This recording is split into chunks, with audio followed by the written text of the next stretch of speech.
reporting on the games you love by people who love to game. The MMO Reporter Network. You're logging into your favorite game, grinding out some gear.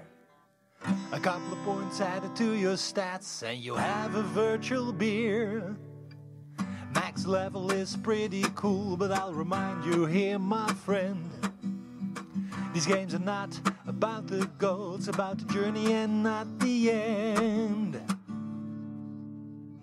You're listening to MMO Reporter, brought to you by Audible.com. Get a free audiobook download at audibletrial.com/MMO Reporter. And by Doghouse Systems. Choose your weapon with Doghouse Systems.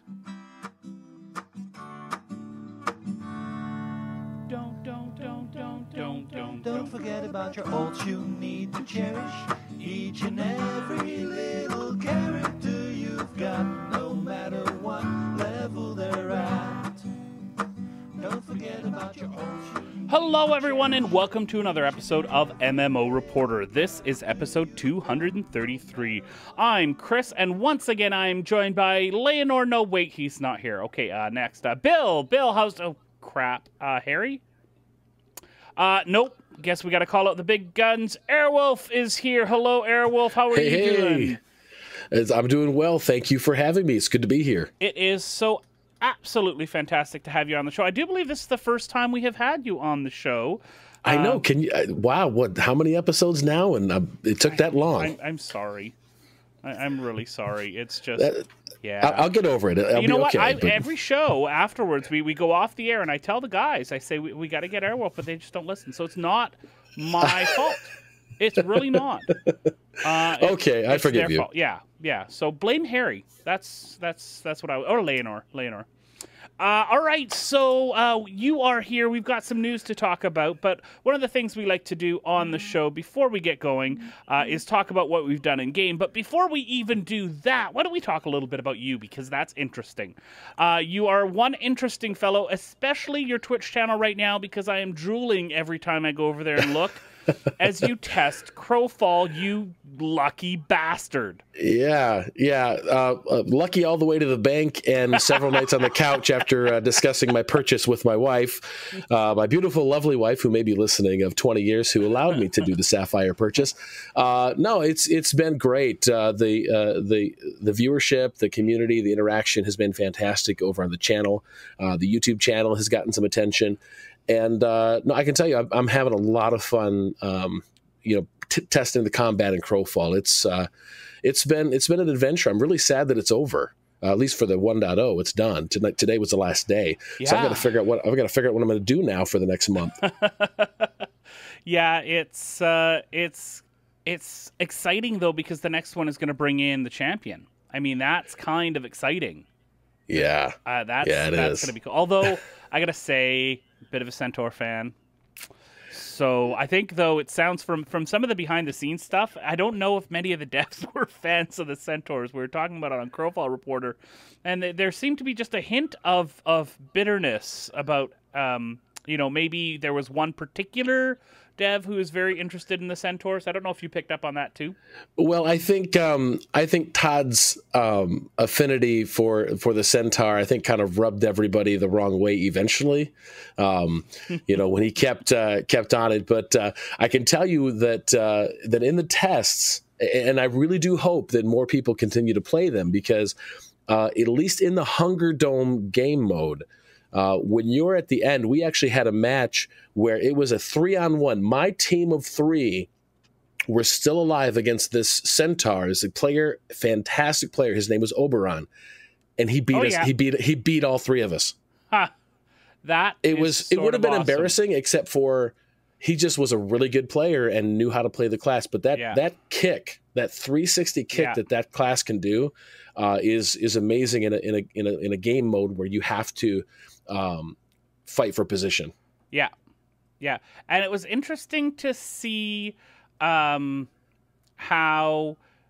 the devs were coming back as well, talking about how a lot of the players, even with the Knight or with the Legion, were not using the characters as was expected or using their abilities to the best of their abilities, and that made a difference for for that Legionnaire, I guess, because he won. Well, exactly right, because obviously there was no character progression yet, right? There's no, you can't choose your skills or anything like that. There's no leveling or skill ups of your skills, right? It's about what gear you pick up, which had made a little bit of difference, but it was all about, do you know how to use your combos? Can you play? And I give Blickstev, Todd Blair, the lead design for Crowfall, I give him a lot of credit because he was actually in my stream right at the beginning, and he was basically yelling at his computer because I wasn't finishing my combos, and he says, you got to do this right. And with a little bit of instruction from the guy who's making the game, I was able to learn how to play a little bit better. But you're exactly right. I mean, you really do know how to play. You have to know how to play if you're going to win, which is true in most MMOs, but so much in Crowfall. It's about positioning, skill, strategy. And you also have your Crowfall fan site as well, Crowbase. That's been taken off. We've mentioned it on a couple shows, in fact. Well, I really appreciate that. Crowbase.com has been received very well by the community, and it's refreshing to see. As a podcaster, being involved in the community, creating content, sharing news and information is, to me, just as big a part of the experience as playing the games. And it's very, very awesome to see not only the community receive our site well, but Artcraft Entertainment has been very encouraging as well. Mm-hmm. Yeah, and they're actually really, really fantastic. I know I sent an email a while back and got a response right away, and they're just really fantastic to interact with. I agree. Yeah. So you also do some work as well over at MMORPG, right? I do. I had a chance to meet them a few years ago. I was actually really big into Wildstar originally. In fact, my first fan site I ever made was a site called wildstarfans.net. And I totally know that one. I hosted a podcast over there called the Planet Nexus Cast, and during that process, I got to know Bill Murphy over at MMORPG, and I had the opportunity to do some writing for them. My channel is also on their team page for their streaming. So, great connections over there. Great awesome. People over there. I met Bill. Well, I've met him a couple times at PAX, but at the ESO event that they had when they announced it. The big secret one they had there and brought us all out. So I've met him a few times too. I used to freelance over at PC Gamer. Oh, nice. That was before I got too busy with all this stuff. You know how you start doing your own stuff, and all of a sudden, doing for other people for money is just so time consuming. Well, it's just you just want cloning to happen now because there's more projects that we want to do than the hours in the day. Yeah. So you also mentioned that you've been playing some Wildstar. How have you found the relaunch, the reloaded launch? Well, it's a tale of two experiences, right? So what you have is an outstanding game that it was very, very well made. Yeah. But the implementation and the current experience is not living up to the game. And now they've done some things to help remedy that. They've added more servers. They're doing server restarts to get rid of lag. But really, like when people ask me, hey, boy, Wildstar's free to play now, should I dive in? I'm trying to help set that expectation. Like when you go in, your experience is not going to be the full experience you're going to have. You're going to see some combat lag. You're going to see loot lag. You're going to see, you're going to wait in queue for half an hour and log in and see a message saying the server's going to restart in 10 minutes.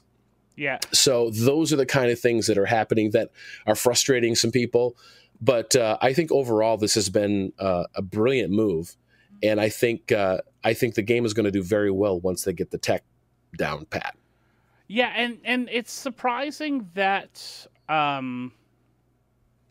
that they seem to be unprepared for this particular occurrence, to have this much interest in it. I mean, really, I could have it's really hard. It's easy to play armchair quarterback, right? We can all say from home, "Wow, we knew this was coming. It was going to be big." And I think that it's really easy to do that.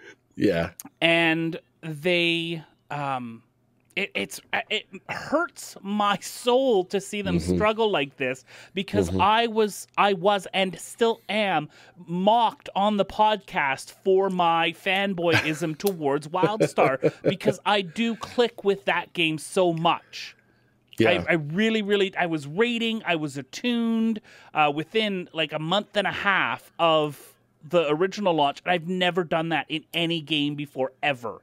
I've rated like 4 years after WoW came out, right? I rated in Rift like a year after that game came out. But you were right there, huh? I was in Wildstar, right you were there. Yeah, and I've never done that before. So obviously, I really click with that play style. And so, but I look at some things like what's happening with this launch, and you know, it's so unfortunate that business being what it is, you can't build something foolproof.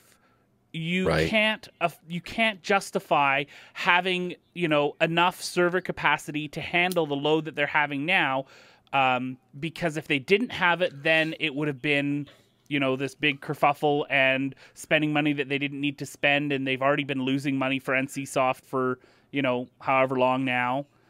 Right. So that's it's a struggle. It seems to be, though, Chris, it seems to be something that, and again, I get accused of being negative, and I'm not negative.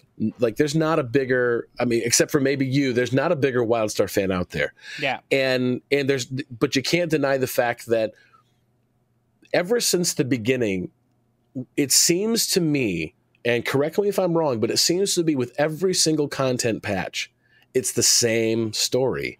Every single flippin' one. And without fail. And I mean, if you think about it, this is the same kind of issue because you know, turn the Wayback Machine a year, right? The game had obviously the hardcore progression for those that would get attuned and raid, but the idea, remember, it was originally a 28-day content cycle where every 28 days they were going to throw another patch in, another drop in, and that was going to be that single player progression or that small group progression that would keep those players interested that couldn't necessarily do the raiding. And after the first one, it became apparent that it took them an entire month just to fix the last one. There's no way they were ready to bring out the next one. Yeah. And so that began that bleeding cycle. And I really hope, and I get on my hands and knees and pray that that's not going to happen here with the free-to-play launch, that people will stick with it, that people will be patient, let them get the tech fixed, and now you've got a whole crop of players experiencing this amazing content for the first time, and that will hopefully generate enough revenue and give them enough time to be able to have the next wave of content not only ready, but tested and bug-proofed and you know, Q&A or whatever it is that they do to put out a patch that doesn't break the game for a week.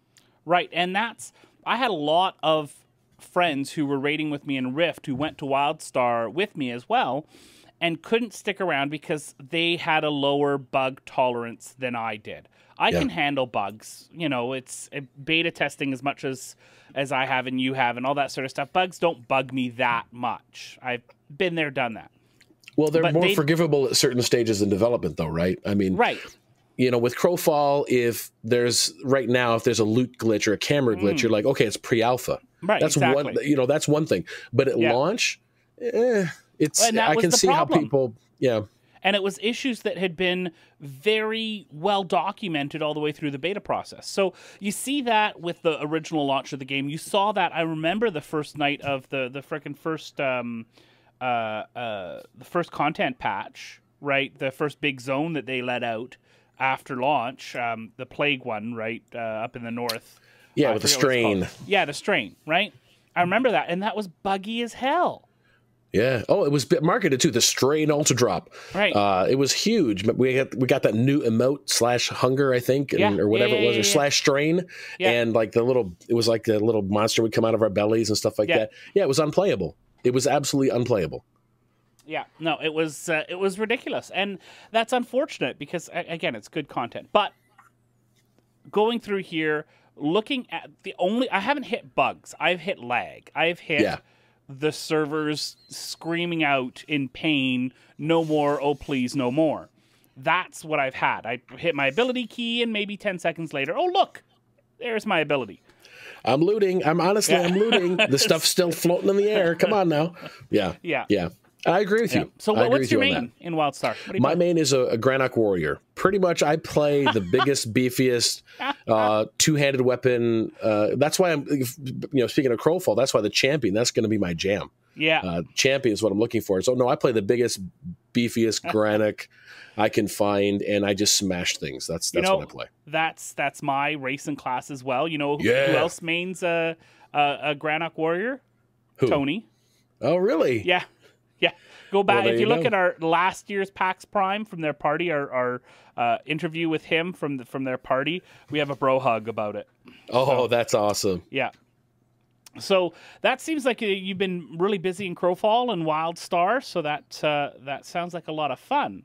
Yep. As for me, I actually got access to Sword Coast Legends. I haven't streamed anything yet because I don't feel like I understand the tools yet. I wanna just kind of muck around on my own, but I have to say, felt really overwhelming first getting in there and playing with the DM tools. That's all that's really there now is DM tools and dungeon crawls and running people through that. No story is available yet. They say they'll make that available closer to launch. They don't want to have any spoilers or anything like that up, and there's no NDA on anything that I do right now, so I could stream everything. So they don't want the story out there quite yet. Gotcha. But yeah, I haven't played enough yet to make a decision, but my first thought is, wow, there's not every tool I want there. That's my first impression. I want to do more than what it's letting me do right now for building the campaign modules. So I'll have to wait and see whether or not more time shows that I just don't know what I'm doing or my first impressions were correct.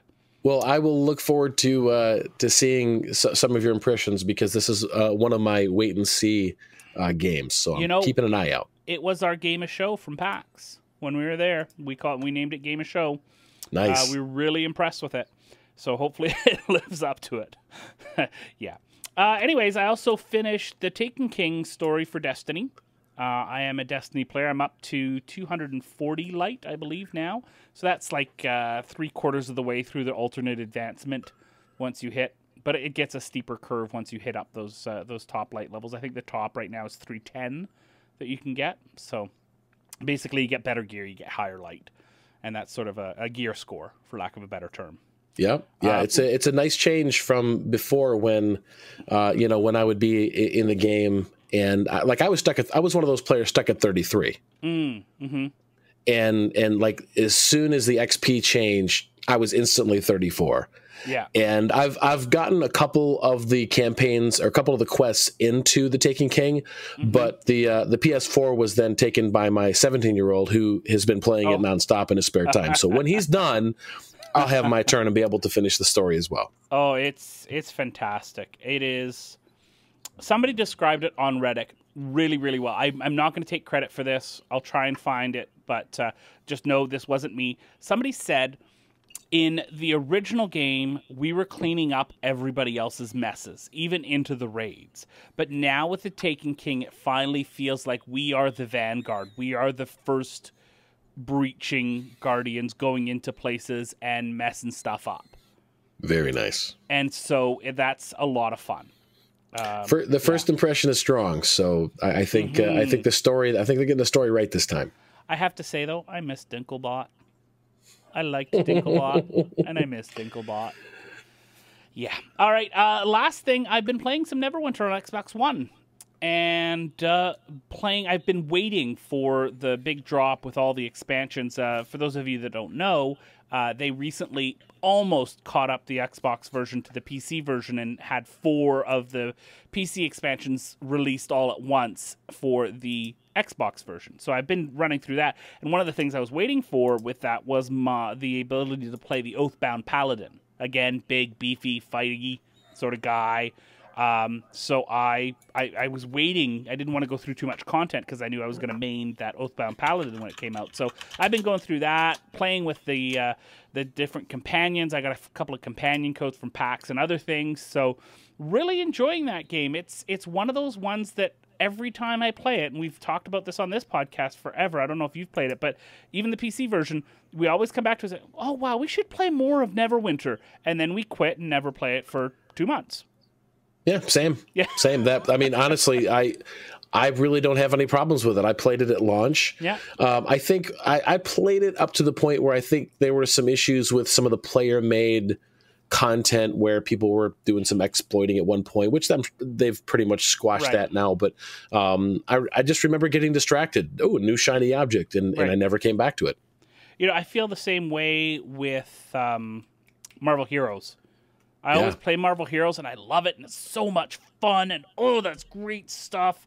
And then I quit, and next time I go to load it up, there's a huge patch, so I let it patch and then go do something else. And that's, usually what happens, so that's unfortunate. All right, before we get to the news, just want to mention, feel free to review us on iTunes. We're happy to mention you on the podcast if you do that. And go check us out on Patreon, patreon.com/MMO Reporter. Currently sitting at 30 patrons, 30 of my closest friends. Thank you very much to our patrons. Check out patreon.com/MMO Reporter. It can be to pull the boss from me. More than deeps is all you have to do to make the raid. Then you wouldn't. All right, let's get back into Wildstar. Yay! Because we haven't talked about Wildstar enough yet. Nope. Our first story here is talking about Wildstar adding more realms to deal with the overcrowding. Now, my first thought when I read this was, oh, what the hell? Did they not learn with their server merges and this stupid mega server stuff and all the problems that caused? Why are they adding realms now? It's just going to be a big cluster bleep in the end. And then I read the story and I'm like, oh, it's a pretty good idea. It's not that bad. So what they are doing is they are creating temporary servers, but the way that they are creating them, they are built in such a way that they will be able to easily merge them into the mega server when things settle down. So things like names, guild names, all that sort of stuff will just be merged over. They're checking the database for all of the servers when you go to create a character or a guild so that the names aren't going to be an issue. And so I think this is actually a pretty freaking good idea. What do you think, Arawulf? Here's my thought. What could possibly go wrong? Didn't we just talk about all the things that Carbine screws up? So this to me is an ultimate test. Have we turned the corner in Wildstar tech? So here's my test. When that day comes for those extra servers to get merged back in, when the next morning we all log in and on the forums we go, smooth sailing, all is well. I'm going to stand up, pump my fists in the air, and go, we've made it. I want to have all the confidence in the world because there are some bright people that I've had a chance to meet, and I think these guys are great, and I wish them the best, and I wish I could say, Chris, I just know they're going to get it done. I know it's going to go perfect. I'm not going to put any money on it, but I'm really hoping, though. Chris, I'm really hoping. I'm very hopeful. Yeah, but it is a good idea to do it temporary like this because it is going to solve the strain on the servers, which is causing all of the issues we talked about earlier. The issues with character creation. I know we tried to get on Tuesday night and create characters, and we'd get stuck at create character, and there would be a hidden queue that nobody knew about that did not display anywhere when you tried to create a character. Yeah, enter world. Why am I looking at a little hourglass? Yeah. And it looked broken, but it wasn't. Yeah. So that's it's gonna solve all these issues, but it's just about putting it all back together. Well, I think that it had to be done, right? And a lot of it has to do with the server distribution. You've got everybody in the low areas. Yeah. So with that many people into that same area of the world, even though the server itself may be able to hold way more players, if they're all in the same zones, that's where your bottleneck is. So what I anticipate is once the player base kind of spreads around a little bit, it won't be too long before they'll be able to merge those back together. And I also found it when I jumped in on my 50 and I went to the daily zones. It was there as well because all the players are coming back who used to play, who don't have a sub, who are now coming back in and trying out those daily zones and trying out all the level 50 content, and it's kicking the server's butt. Oh, boy. So, yeah. I didn't try jumping in on some of my mid-level characters. I've got some in their 20s, and I didn't try that. I would have thought that might have been better, but it depends on their server architecture, too. If they have different physical servers for different zones, then that would be better. But if they're, again, like I said, depending on their server architecture, it might hit everything whenever there's lag anywhere. Yeah. Yeah. Well, crossing my fingers. And my toes and everything else. Yeah. It's you know what? Carbine is like, for me at least, it's that little it's not such a little developer. It's that developer that I just, I think I can. You can do it, Carbine. You can do it. Yeah. But then it kind of falls on its face and yeah. Anyways, let's move on now to our next story, talking about SWTOR making some pretty big changes to some stats, basically to numbers behind the game. All of this stuff is all about numbers and stats and combat changes. So there's a few different categories here. First of all, they're changing the stats so that your 4 primary stats, strength, willpower, cunning, aim, all that stuff is gone. They're replacing it with a stat called Mastery. And for all intents and purposes, Mastery acts identical to the primary stat it replaced. So you're going to have gear on it with Mastery on it, and that's going to apply to different people in different ways. Obviously, there's still different heavy and light armor and stuff like that, but this should be very helpful for loot competition in the game. I'm going to make it much easier. Right. So now instead of me saying, oh, I got to have gear with just strength on it, I got to have gear with cunning on it, now I can just look at the Mastery and say, oh, okay, now I know what that piece of gear will do for me. Mm-hmm. Right. So like the heavy wearing Jedi or Sith who needed strength, but then there's heavy wearing troopers who need aim, or bounty hunters, I think were heavy as well.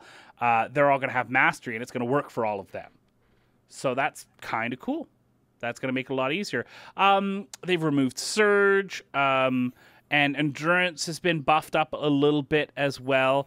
And a few little changes as well. We'll have a link in the show notes. But just basically tweaking all the character stats to try and make it a little bit of a smoother experience.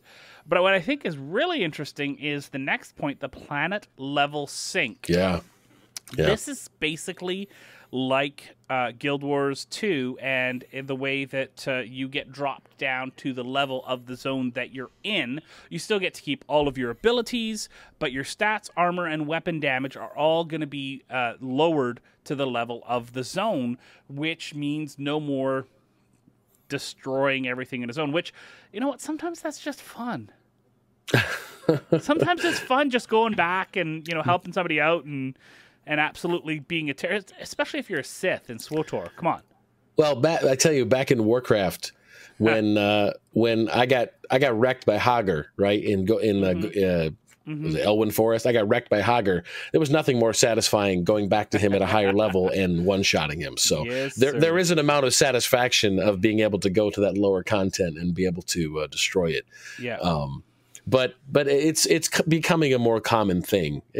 Guild Wars 2 really was the first game I played with that type of down leveling. But it's nice to see, though, at least there's going to be comparable XP. So at least as you go down and finish that content maybe that you missed, you'll at least get appropriate XP for your main level, even though you're down leveled. And I think that's going to make the completionist experience a lot more fun too. Because, yes, you want to go through and do the quest, but hey, now you're actually getting something other than just the satisfaction of completing that zone as well, and achievements tied to it. You can actually get experience. Yep. Which is really cool. They're also, speaking of experience, they're also changing the way they do group experience. Before, you used to get this pool of experience for killing the mob, and that used to be split evenly within the group. Now, So what that meant is that if you had a big group, each person got less experience, and if you had a small group, each person got more experience. So now the experience earned is going to be based on the level difference between the highest level character and the level of the NPC, and everybody gets their own XP in the group. So you're no longer going to be penalized for playing with your friends. Great idea, I think. Right. And now here's a question that I had, and this may be clarified later on in the conversation, but if your XP basically is going to have to do with, if you've got, the max level of the player in your group, but if they're down leveled, the penalty shouldn't be that big, should it? No, it shouldn't. Right?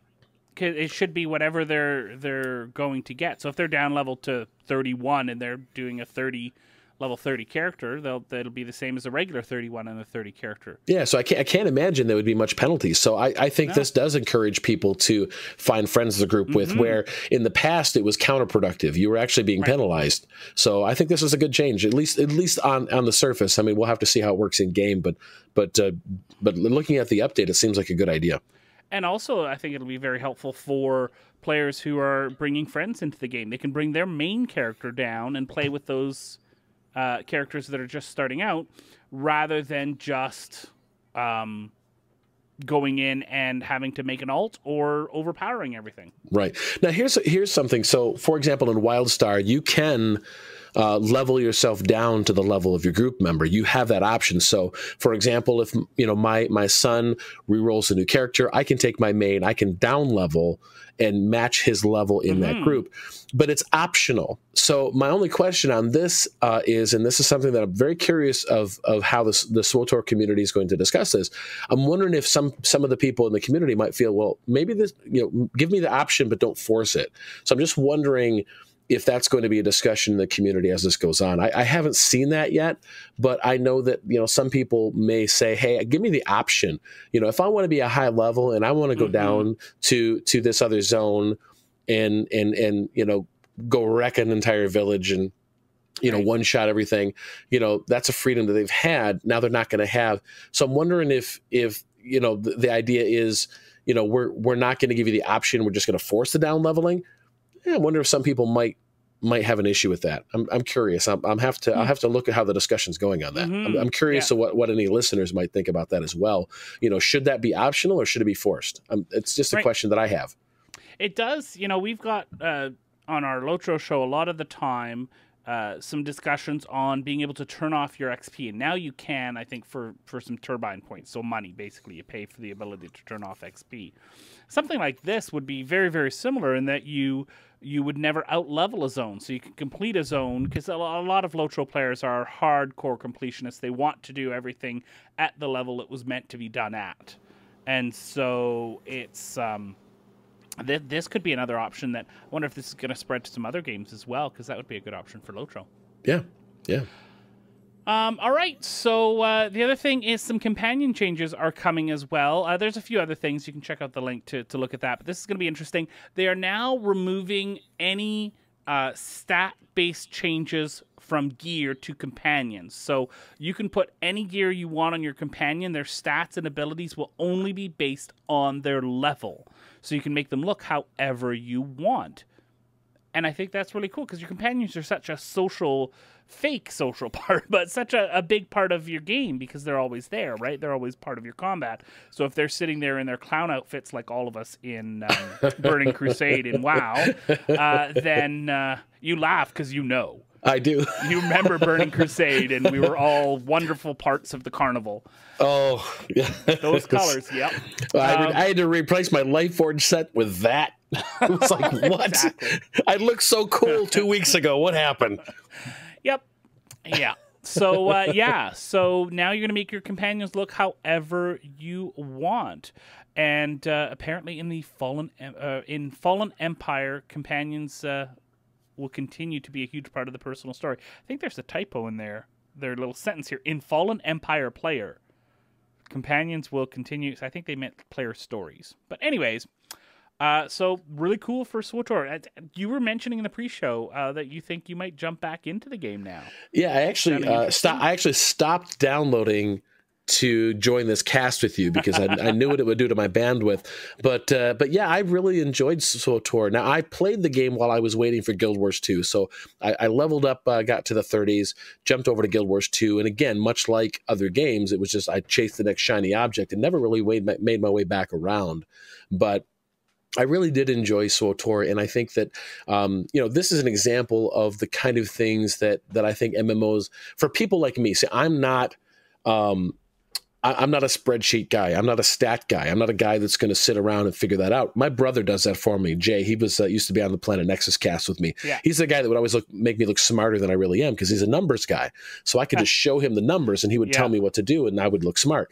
But this change in the companions, I think this is a good, very good thing because to me, it's less things I need to manage. Right, so for me, the less I need to worry about stats on my, even in Diablo 3, like I don't even like having to figure out oh crap, I haven't given my Templar a new weapon in 20 levels, right? I don't want to have to think about that, but that's just the way I play. To me, this just makes things a little easier. But yeah, looking forward to diving back in. We'll have to see how long that shiny object keeps my attention, because once Wildstar gets their servers straightened up and things go smoothly, it's going to be hard to pull me away from that. But I'm going to give SWTOR a go, though.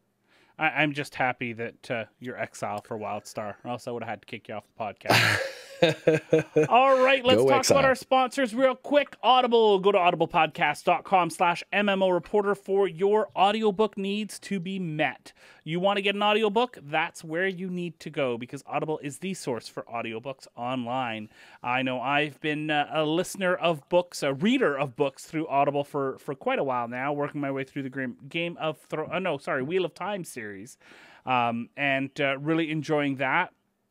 You should all go check it out. And, of course, our good friends over at Doghouse Systems. Go to doghousesystems.com, use the coupon code MMO Reporter for a free 120 gig solid-state drive added to your computer purchase. Pull that world boss out a party, run through trash, you'll be sorry.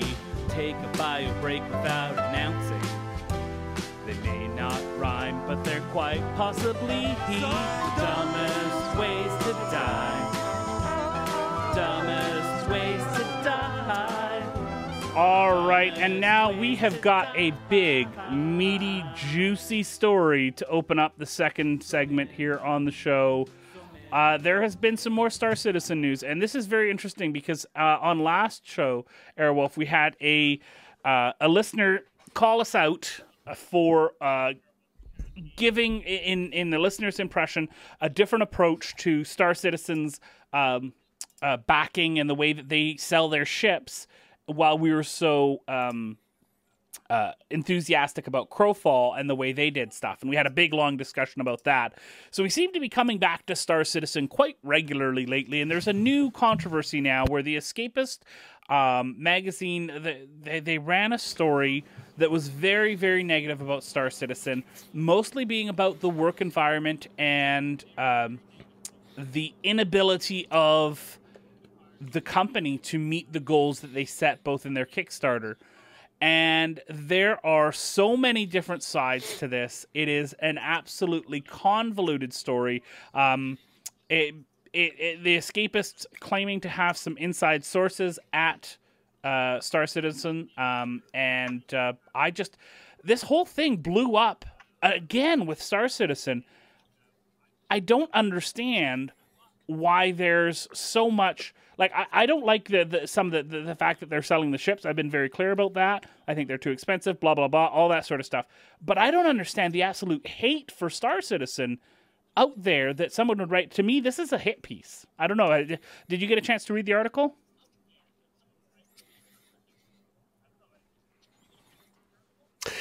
Yeah, it's definitely, I can tell you this. There's two things for sure that this article accomplished. One, it's gotten a lot of clicks, and boy, I would love to know what kind of advertising revenue that article brought in.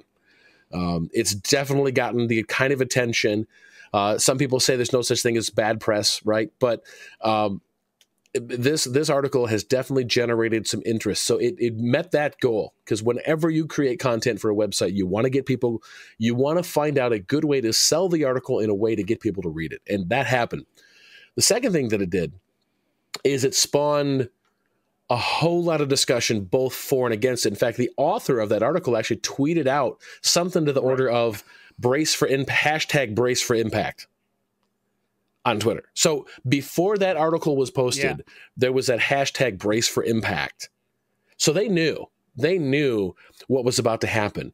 And I think it's mission accomplished. I really do think it's mission accomplished. This is how, unfortunately, this is the way gaming journalism is.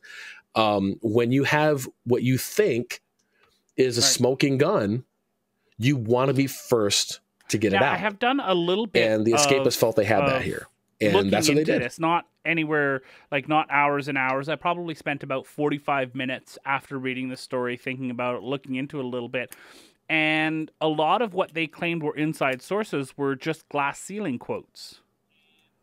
Glassdoor, not glass ceiling. Glassdoor quotes. They did not, like, word for word quotes from Glassdoor, which they did not say that in the article in any way. They implied, the implication when I read the article was that they had emails or phone discussions with people at the company.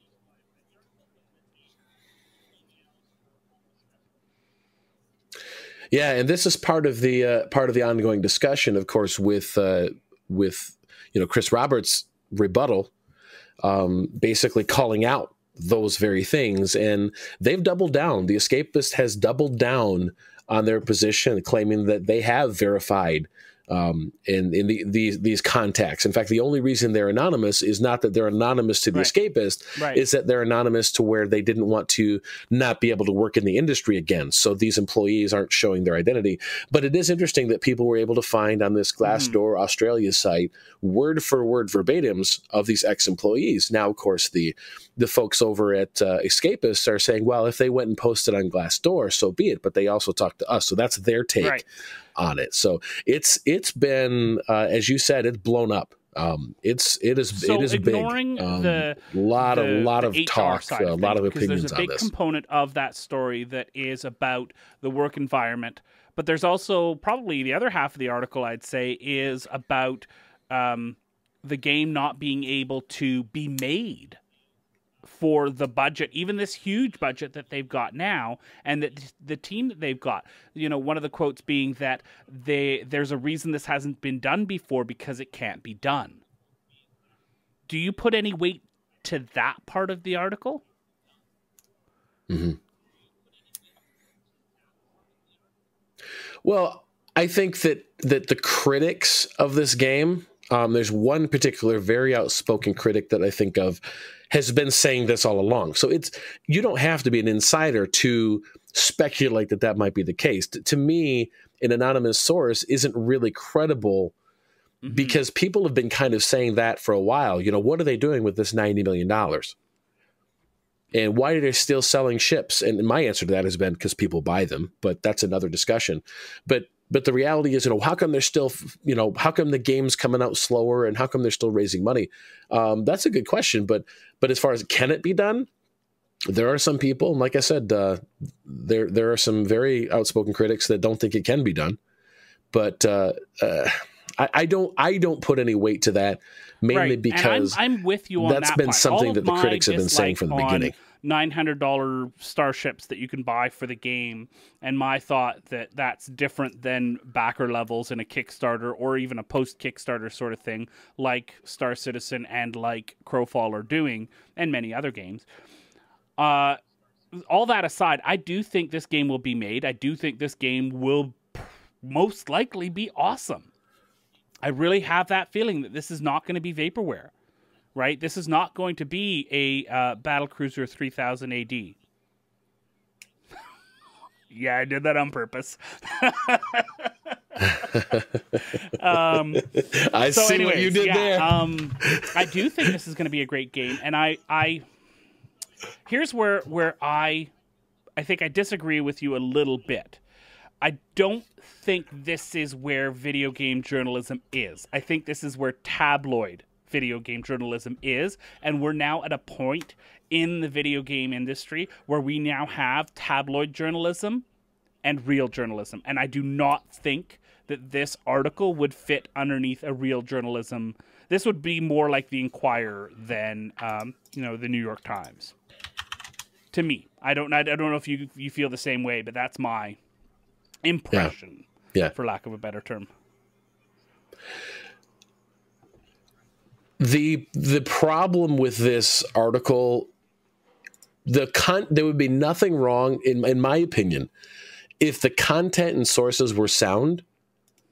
If you've got something that's in the best interests of the players that is a warning signal, I say print it. It might not look good for a particular game, but if you've got facts and if you've done your homework, then print it and then be able to back up your facts. The problem with this article is there are a million red flags with their sources.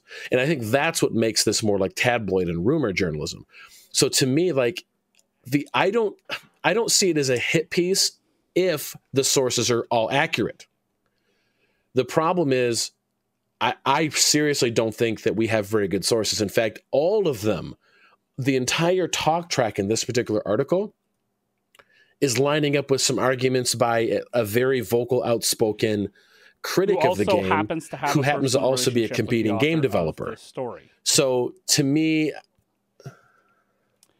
yeah, I've heard that. I don't know that for a fact, but I've heard that. I've heard that be said as well. Yes. So, in my opinion, allegedly, yes. Well, allegedly, that word has come up a lot. Now, here's my kind of clarification on it, because I agree. Like as someone who is a blogger, a fan site owner, not necessarily quote unquote journalist, this piece was definitely much more negative than I personally would ever be comfortable printing. However, I'm not shocked that they went for shock value, considering the current climate, and it is a business and you do need the ad revenue. So, in this case, I personally think the reason they pressed go on this article was because they really thought they had something that they could say, hey, here are some hard facts on a controversial subject. And they thought there were, their claim was that they were reporting the news. And I think that you and I already have both agreed that this isn't really news. This is a lot of speculation and allegations and a lot of things being said that really can't be proven. I mean, if you can do this, if you can just say, hey, I've got these random anonymous people that say, Joe Bag of Donuts said bad things about somebody, you could really start a campaign against any studio, any right? game, any business, anywhere. If you could just anything. Right. What? So it's there is a level of irresponsibility here that I think is happening. Now, of course, I think it was today. Basically, it looks like what the Star Citizen folks have put up a letter, basically saying that the Escapist needs to apologize. That's pretty big, because or they're going to sue. Then you actually get to the point where are they going to do something like a more traditional mainstream media site, not a site, a newspaper, and are they going to protect their sources? Are they going to go to jail to keep the anonymity of the sources that they got? Right? Is it going to get that far? Have we had a situation in gaming journalism where this has come up before? Right? So it does have the potential to be nothing I've ever seen. A big deal in a lot of different ways, because this is, if all of a sudden Star Citizen sues and is successful in their suit, is that going to change how you write a blog post? Is that going to change how we discuss something on a podcast because we might get sued? Right? I think the potential for fallout of this story is quite huge to the industry as a whole. All right, let's move things from there. And by the way, we'd love to hear your thoughts on this. We got some really great letters in the last couple of weeks and some really great comments on YouTube. So we want to hear what all of you think about this, because this is really interesting. pro or con Star Citizen or The Escapist. There's going to be a lot of powerful opinions, so let us know what you think. Our quick mentions for this week. Wildstar going free-to-play means no more region lock. That's right, Arawulf. You want to play with a friend in Europe, you can now play on a European server. But you're not going to be able to do any server transfers, and no account crossing stuff is going to happen. Sorry.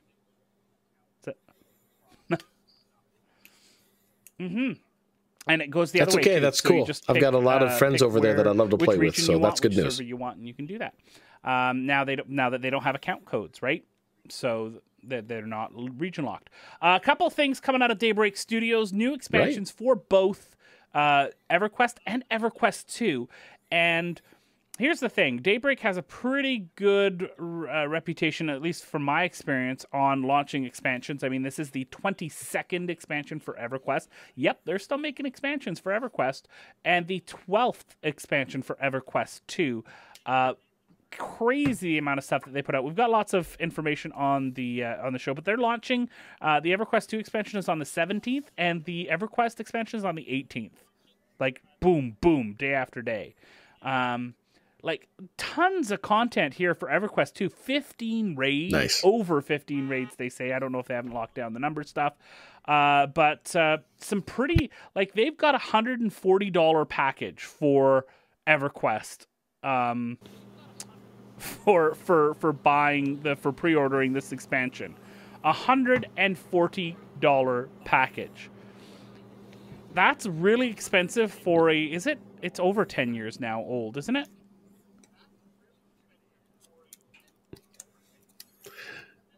Well, what you're going to have are, there's still that core group, man. Yeah. They are dedicated, and they're going to pay it, and more power to them.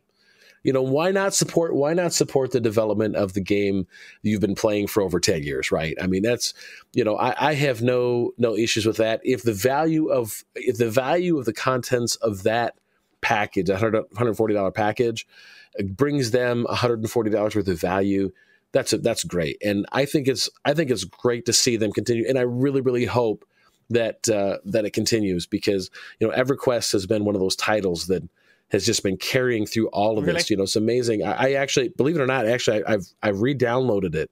I re-downloaded it actually this morning, and I'm kind of messing around a little bit, just trying to feel it. It's definitely a lot different than anything that's out now.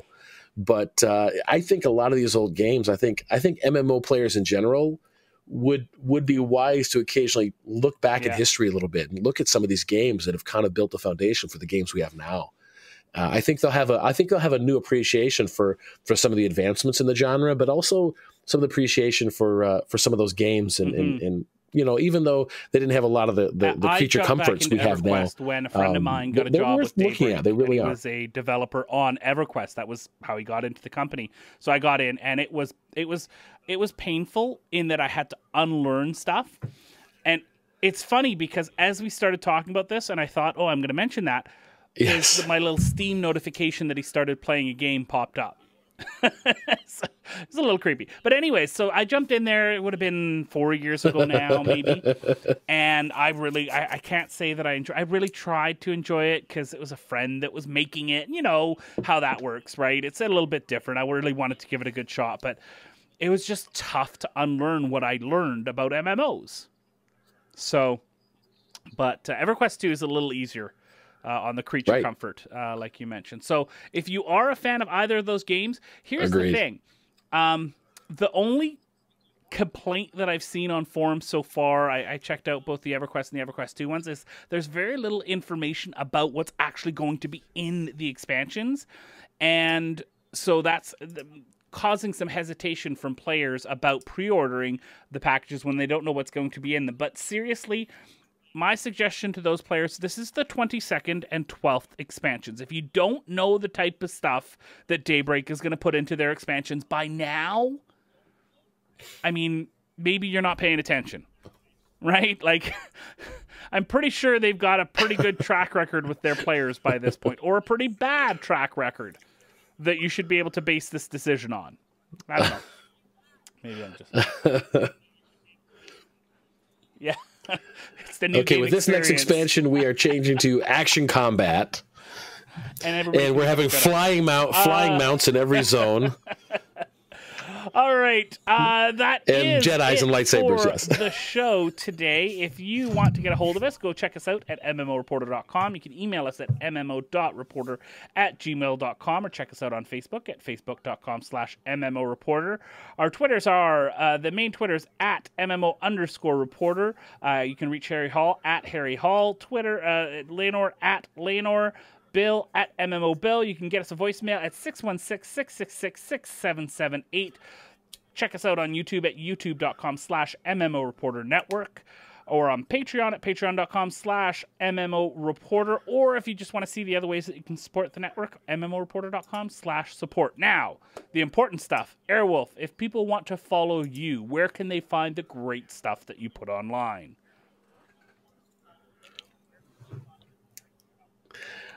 Well, first place to follow me is going to be on Twitter at Arawulf, ARAWULF.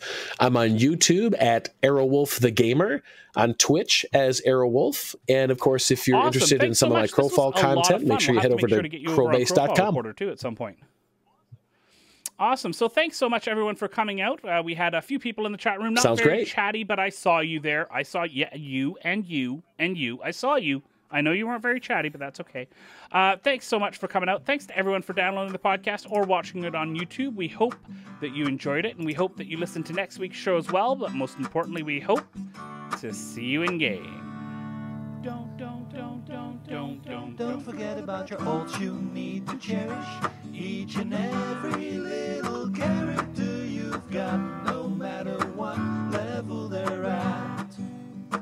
Don't forget about your ults you need to cherish. Each and every little character you've got, no matter what. Thanks for watching the video, everybody. Don't forget to check out all the other podcasts at MMOreporter.com or by clicking on any of the links here. And please check out our Patreon campaign at patreon.com/MMOreporter. Thanks, everyone, and see you in game.